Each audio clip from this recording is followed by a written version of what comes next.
বিসমিল্লাহ ওয়াসসালাতু ওয়াসসালামু আলা রাসূলিল্লাহ ওয়া আলা আলিহি ওয়া আসহাবিহি ওয়া মান ওয়ালা আম্মা বাদ। প্রিয় দর্শক শ্রোতা, দেশ বা প্রবাস বা বিশ্বের যে যেখান থেকেই আমাদেরকে দেখছেন, প্যান ভিশন টিভি কর্তৃক প্রচারিত পবিত্র মাহে রমাদানে সিয়ামের আলো অনুষ্ঠানে আপনাদের সকলকে আন্তরিক মোবারকবাদ এবং অভিনন্দন জানাচ্ছি। আজকে আপনাদের খেদমতে আপনাদের সামনে আমরা তুলে ধরব পবিত্র মাহে রমাদানের দাওয়াতি কাজের সুযোগ, দাওয়াতি কাজ পবিত্র মাহে রমাদানের সাথে কিভাবে ওতপ্রোতভাবে জড়িয়ে আছে এই বিষয়টি নিয়ে। আল্লাহ রাব্বুল আলামিন আমাদেরকে মানব জাতির কল্যাণের জন্য সৃষ্টি করেছেন, যেমনটি আল্লাহ তাআলা কুরআনুল কারীমে সূরাত আলে ইমরানের মধ্যে ঘোষণা করেছেন, কুনতুম খায়রা উম্মাতিন উখরিজাত লিন-নাস তা'মুরুনা বিল মা'রুফি ওয়া তানহাউনা আনিল মুনকার।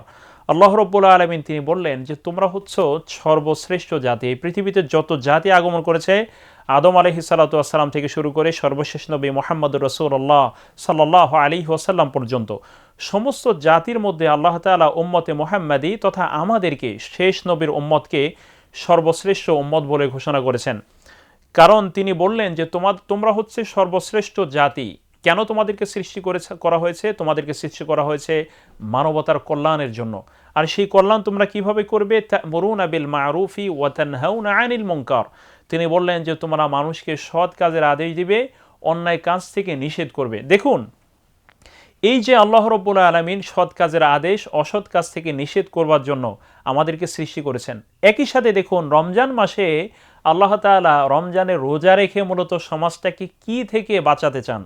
সমাজটাকে তিনি পবিত্র কোরআনুল কারীমের মাধ্যমে, পবিত্র মাহে রমাদানের মাধ্যমে তিনি মূলত সমাজটাকে সমস্ত পাপ কলুষতা থেকে কলুষিত সমাজ ব্যবস্থাকে একটি পরিশুদ্ধ সমাজ ব্যবস্থা রূপান্তর করতে চান এবং একই সাথে একটি সুন্দর সমাজ বিনির্মাণ করবার জন্য শ্রেষ্ঠ নাগরিক, শ্রেষ্ঠ মানুষ তৈরি করতে চান।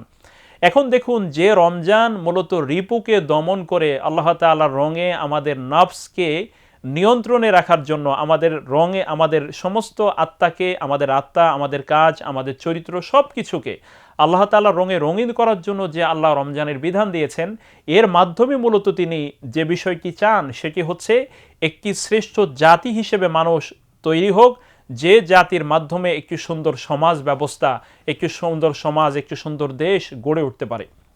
তাহলে বোঝা যাচ্ছে যে রমজান মাসে কুরআনুল কারীম আমাদেরকে এই বিষয়টি শিখাচ্ছে যে আমরা মানুষকে সৎ কাজের আদেশ দিব, অন্যায় কাজ থেকে মানুষকে নিষেধ করব। ব্যাপারটির গুরুত্ব বোঝানোর জন্য আল্লাহ রাব্বুল আলামিন কুরআনুল কারীমের মধ্যে ইরশাদ করেছেন, ওমান আহসানু কাওলা মিম্মান দাআ ইলাল্লাহ ওয়া আমিলা সালিহা আকালা ইন্নানি মিনাল মুসলিমিন। আল্লাহ রাব্বুল আলামিন বললেন, তার চেয়ে আর কার কথা উত্তম হতে পারে? ওমান আহসানু কাওলা মিম্মান দাআ ইলাল্লাহ, যে মানুষকে আল্লাহর পথে আহ্বান করে, ও আমিলা সালিহা, এবং সে নিজে ভালো কাজ করে, আকালা ইন্নানি মিনাল মুসলিমিন, এবং সে বলে আসলে আমি নিজে মুসলিমদের অন্তর্ভুক্ত, আত্মসমর্পণকারীদের অন্তর্ভুক্ত। যে মুসলিমদের সংশোধনের জন্য আল্লাহ তাআলা রোজার বিধান দিলেন, যে মুসলিমদের সংশোধনের জন্য আল্লাহ তাআলা এই কোরআনুল কারীম নাজিল করলেন, সেই কোরআনুল কারীমের বিধানই তো হচ্ছে মানুষকে আল্লাহ তাআলার পথের দিকে ডাকা। এবং আল্লাহ তাআলা রাসূলুল্লাহ সাল্লাল্লাহু আলাইহি ওয়াসাল্লামের মাধ্যমে তিনি আমাদেরকে জানিয়েছেন যে এই কোরআনুল কারীমের মাধ্যমে যদি কোনো মানুষকে ডাকে, ওমান দাআ ইলাইহি ফাকাদ হুদিয়া ইলা সিরাতিম মুস্তাকিম, তিনি বললেন যে কোনো ব্যক্তি যদি এই কোরআনুল কারীমের মাধ্যমে মানুষকে হেদায়েতের পথে ডাকে তাহলে সে সুপথ পেয়ে যায়। এবং আল্লাহ তাআলা কোরআনে অন্যত্র বলেছেন, ফাযাক্কির বিল কুরআনি মান ইয়াখাফু ওয়াঈদ, তিনি বললেন যে কোরআনুল কারীমের মাধ্যমে তুমি মানুষকে ভয় দেখাও, উপদেশ দাও। মান ইয়াখাফু ওয়াঈদ, যে আসলে পরকালকে, জাহান্নামকে ভয় করে, তাকে তুমি কোরআনুল কারীমের মাধ্যমে উপদেশ দাও। যে কোরআনুল কারীমের কারণে রমজানের সম্মানকে বৃদ্ধি করা হলো, সেই কোরআনুল কারীম দিয়েই কিন্তু মানুষকে উপদেশ দেওয়ার জন্য বলা হচ্ছে।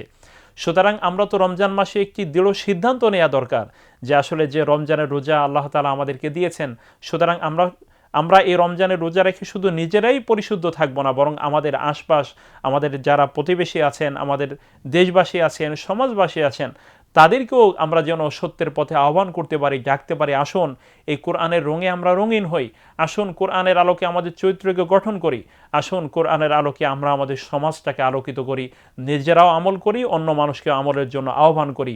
সুতরাং আমরা যে মিশনারি জাতি, এই মিশনারি জাতির একটা বড় দাবি হলো আমরা মানুষকে সত্য পথের দিকে আহ্বান করব।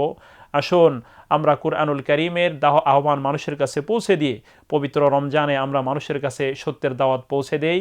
আল্লাহ রাব্বুল আলামিন আমাদের সকলকে দাঈ ইলাল্লাহ হিসেবে কাজ করার তৌফিক নসিব করুন। আমিন। আসসালামু আলাইকুম ওয়া রাহমাতুল্লাহি ওয়া বারাকাতুহু।